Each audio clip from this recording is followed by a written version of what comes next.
8h48. Cláudio Zaidan, jornalista aqui da Rádio Bandeirantes, amado pelos nossos ouvintes, conosco também no Jornal Gente, para falar sobre a crise política no Peru. Um país fundamental na América do Sul, um país que tem longa fronteira com o Brasil e que muitas vezes sinaliza ali agitações políticas para o continente. Uma crise política que parece que não tem fim, que já dura alguns anos, não é, Zaidan? Mas que no último mês e meio, chegou ali a sua temperatura máxima. O que você pode contar pra gente, Zaidan? Bom dia, seja bem-vindo. Oi, Thaís, bom dia. Bom dia pro Pedro, pro Cláudio, a saudação para todos os ouvintes. A crise é antiga, né? O Peru não consegue ter um presidente encerrando o mandato desde 2015. E não é que o cenário anterior era tranquilo, pacífico, estável, longe disso, né?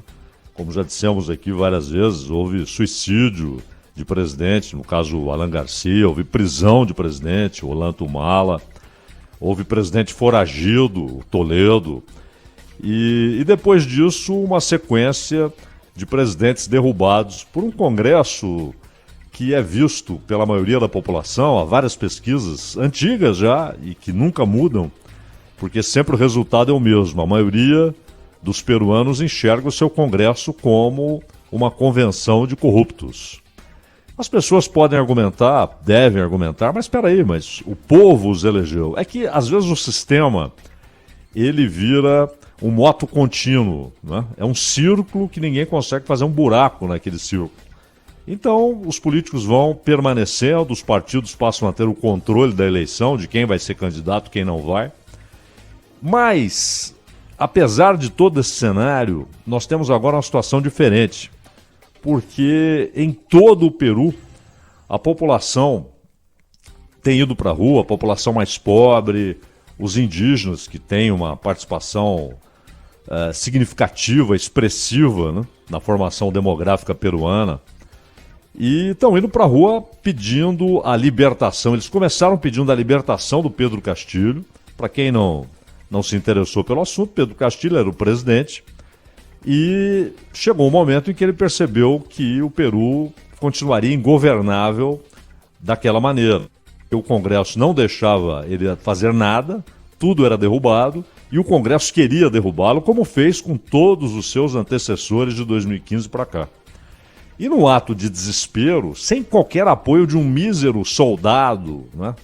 Imagine então dos generais, o Pedro Castilho usou até uma prerrogativa constitucional, convocar eleições e dissolvendo o parlamento.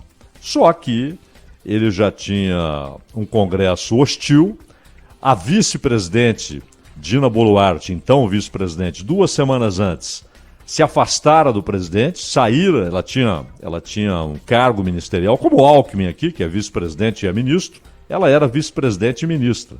E ela caiu fora, rompeu porque percebeu que ele ia cair.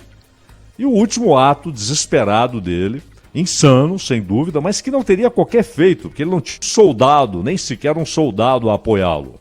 Ele tentou fechar o parlamento, foi empichado. Só que é um presidente popular. E o interessante, Thaís, é que o apoio dele é exclusivamente de associações populares, de sindicatos, de associações indígenas, do povo mais pobre do Peru, dos trabalhadores nas minas de cobre. O Peru é o segundo maior produtor de cobre do mundo, né? Só atrás do Chile. E apesar dessa riqueza mineral extraordinária que tem, não só cobre, é óbvio, grande parte da população vive na pobreza. É um país que produziu em larga escala o trabalho informal. Lima virou um sinônimo de informalidade em toda a América do Sul. Então, nesse cenário, o povo foi para a rua pedir a libertação do Pedro Castilho. Mas não só isso. Queria que a Dina Boluarte renunciasse, que eleições fossem convocadas o mais rápido possível, o mais rápido possível, e o mais importante, que uma nova Constituição seja escrita. Este é o consenso hoje no Peru. Esta Constituição não dá mais saídas, ela não dá mais respostas. O Peru tornou-se inviável. Não é aceitável que um país derrube um presidente atrás do outro, tenha um Congresso marcado pela corrupção e nada aconteça. E um povo cada vez mais empurrado para a pobreza e até para a miséria. Então eles querem uma nova Constituição. Uma saída absolutamente aceitável, democrática, né? E aí a bola está com o parlamento. A Dina não renunciou, queria eleições para o ano que vem, para abril de 2024. Os protestos só aumentaram. Não há certeza a respeito do número de mortos. Uns falam em 48, outros falam em 66 mortos. O fato é que muita gente já morreu. A repressão foi pesada. O Ministério Público está investigando a reação do governo Dina Boluarte às manifestações. E aí ela resolveu então falar, não, realmente não dá, vamos marcar para este ano. Na primeira tentativa o parlamento não aceitou. São necessários 87 votos porque é preciso mudar o texto constitucional para antecipar a eleição. E aí você precisa de 87 votos. E até agora não conseguiram pouco menos de 60. Mas a pressão continua gigantesca e há 3 saídas, basicamente. Ou o Congresso diz não e a crise só vai piorar, haverá mais mortes e destruição.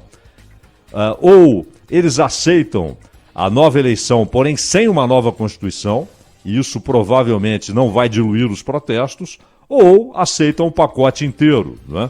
Novas eleições, provavelmente para outubro, como propôs a Dina Boluarte, com os novos mandatos começando em dezembro, tanto para o presidente quanto para os parlamentares, eleições gerais, indo até julho de 28, mandato pouco inferior a 5 anos, e a nova Constituição. Se não aceitarem a convocação de uma Constituinte e o início de um processo de uma nova Constituição, o Peru continuará em crise. Thaís, Cláudio e Pedro. Ô Zaidan, deixa eu te perguntar uma coisa aí sobre essa história. Eu estava lendo uma matéria da BBC aí esses dias, fazendo uma comparação sobre a crise, né, com a democracia peruana, essa questão da troca de presidentes que você pontuou bem, e o paralelo que se faz com a economia, que tem alguns números, alguns índices aí que mostram, né, uma certa melhora da economia em todo esse período de instabilidade política. E normalmente é o inverso, né, Zaidan? Quando a gente tem um problema político, a economia também ou não está indo bem ou acaba sendo contaminada de alguma forma. Tem explicação para alguns índices da economia peruana terem melhorado em meio a toda essa turbulência que nós estamos acompanhando e você tão bem explicou aqui para o ouvinte da Rádio Bandeirantes? O problema, Pedro, e nós conhecemos bem esse fenômeno, é que às vezes você tem crescimento do PIB sem qualquer avanço na condição social. Então as pessoas continuam vivendo mal, continuam tendo dificuldades para comprar alimento, para pagar o transporte, para comprar coisas básicas. Populações inteiras são marginalizadas, esse é um fenômeno bem peruano, né? Você tem no interior do Peru populações que foram largadas, deixadas pelo Estado durante mais de um século, né? E por isso o Pedro Castilho foi eleito. Porque ele vem de lá, ele é um professor de chapéu na cabeça, que andava a cavalo. E as pessoas se identificaram com esse cara. Mas o crescimento do PIB, e aconteceu no Paraguai também. O Paraguai tem tido crescimento de PIB em níveis formidáveis, né? Considerando as crises internacionais, com guerra, com pandemia. Só que os níveis sociais no Paraguai continuam deploráveis. Deploráveis. Então, muitas vezes, o crescimento do PIB não significa a melhora da vida da população. Porque, às vezes, você tem 1%, 2% que controlam a economia, que se beneficiam da riqueza produzida. Se não houver distribuição de riqueza, não é distribuição paternal, não. É distribuição por melhores salários, mais empregos, mais formalidade. Se não houver isso, o crescimento do PIB não resulta em vida melhor para as pessoas. E elas continuam nas ruas. Não diz nada para elas saber que em vez de 3, cresceu 5, porque a vida delas continua muito ruim, continua miserável, né? Agora, me chama a atenção o seguinte, o silêncio dos vizinhos. Nós tivemos agora encontros de presidentes da América do Sul, estava lá o Lula, que foi protagonista em Buenos Aires e também em Montevidéu. Estava lá o Alberto Fernandes, o Lacalle, né, o presidente uruguaio, que aliás deu uma dura em todo mundo.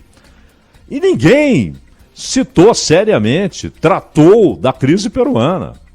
Porque é gozado isso, o Castilho não fazia parte da patota, né? Você imagina se o que aconteceu com o Castilho tivesse acontecido com o Alberto Fernandes. Como foi com o Fernando Lugo? Vocês se lembram do barulho que na época Dilma e Cristina Kirchner fizeram, né, quando o Lugo foi empichado?